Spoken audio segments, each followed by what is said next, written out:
Hello what's up guys, welcome back to our channel రెక్కీ life. So guys, ఈరోజు video ఏంటంటే Mangli versus Subbarao అనమాట.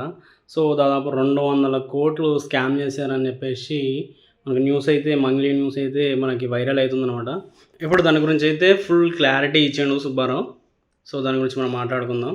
First time నా వీడియో చూస్తున్నట్లయితే లైక్ చేయండి, షేర్ చేయండి, కామెంట్ చేయండి, సబ్స్క్రైబ్ చేయడం మాత్రం మర్చిపోకండి. Please do subscribe my channel రెక్కీ లైఫ్. సో ఇప్పుడైతే టాపిక్లోకి వెళ్దాం.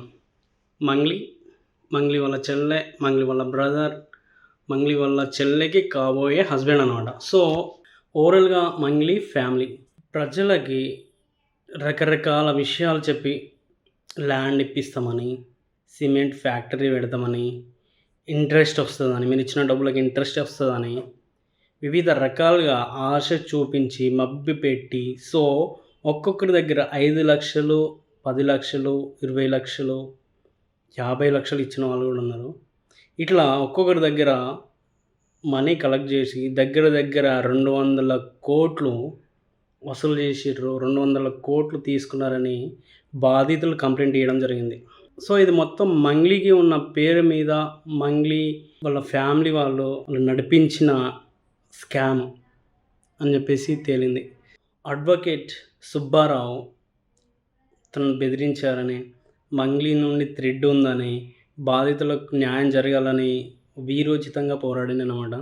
సో ఫస్ట్ మంగ్లీ తను మీడియా ముందుకు వచ్చి కన్నీరు పెట్టితే, ఆడపిల్ల పాపం తనకేం తెలియకపోయినా ఇది జరుగుతుందని అనుకున్నా కానీ, సో మంగ్లీ ఇన్వాల్వ్మెంట్ ఖచ్చితంగా ఉంది అని అర్థమైందనమాట.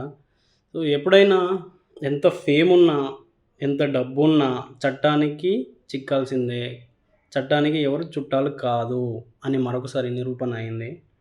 ఇది ఇలా ఉంటే కొంచెం ఫేమ్ వచ్చి, కొంచెం డబ్బులు చేతికి రాగానే గర్వం, అహంకారం అనేది తలకెక్కి కొంతమంది పైన ఇట్లాంటి మాటలు చెప్తూ ఉంటారు. చంపేస్తా, అది చేస్తా, ఇది చేస్తా, నువ్వెవడు చేయడానికి, అదెవరు ఇదెవరు అని చెప్పేసి కొన్ని మాటలు మాట్లాడుతూ ఒక మాస్క్ వేసుకొని బతికిన మంగ్లీ ఈ దుస్థితికి రావడం జరిగిందనమాట. సో దీని అంతటికి కారణం నన్ను ఎవరు ఏం చేస్తారులే అనే ఒక అహంకారమే అన్నమాట. సో ఇంకా ఈ కేసు ముందుకు పోయేది ఉంది, చాలా ఉంది అన్నమాట. దీంట్లో వ్యవహరించిన పోలీసులు కూడా వాళ్ళ కేసు పైన అసలు దోషులు ఎవరు, ఎందుకు జరిగింది, దేనికి జరిగింది, ఎంత అమౌంట్ తీసుకున్నారు, ఎన్ని సంవత్సరాలు అయింది, ఎవరెవరు కలెక్ట్ చేశారు, అమౌంట్ అంతా ఎక్కడుంది అని ఇన్వెస్టిగేషన్ చేసి దోషులను పట్టుకోవాల్సిన పోలీసులే మంగ్లీకి సపోర్ట్ చేసి అడ్వకేట్ సుబ్బారావుకి ఆల్కహాల్ టెస్ట్ చేశారు. ఇది ఎంతవరకు కరెక్ట్ అని నాకైతే అర్థం కాలేదన్నమాట. సో ఎట్టకేళ్ళకి కర్మ అనేది ఎవరిని వదలదు. నువ్వు తప్పు చేస్తే అది తిరిగి నీ దగ్గరికే వస్తుంది, ఒకరిపైన నిందిస్తే అది తిరిగి నీ దగ్గరికే వస్తుంది. సో కర్మ రిటర్న్స్ అని చెప్పేసి నేను అనుకున్నాను అనమాట.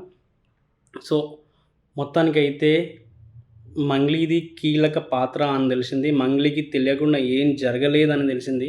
అన్నీ మంగ్లీ ఆధ్వర్యంలోనే జరిగిందని తెలిసిందనమాట. సో నెక్స్ట్ ఇంకో స్టెప్ ఏమవుతుందో మీకు అప్డేట్ ఇస్తాను. సో వీడియో నచ్చినట్లయితే లైక్ చేయండి, షేర్ చేయండి, కామెంట్ చేయండి, సబ్స్క్రైబ్ చేయడం మాత్రం మర్చిపోకండి. Please do subscribe my channel రెక్కీ లైఫ్. So bye bye.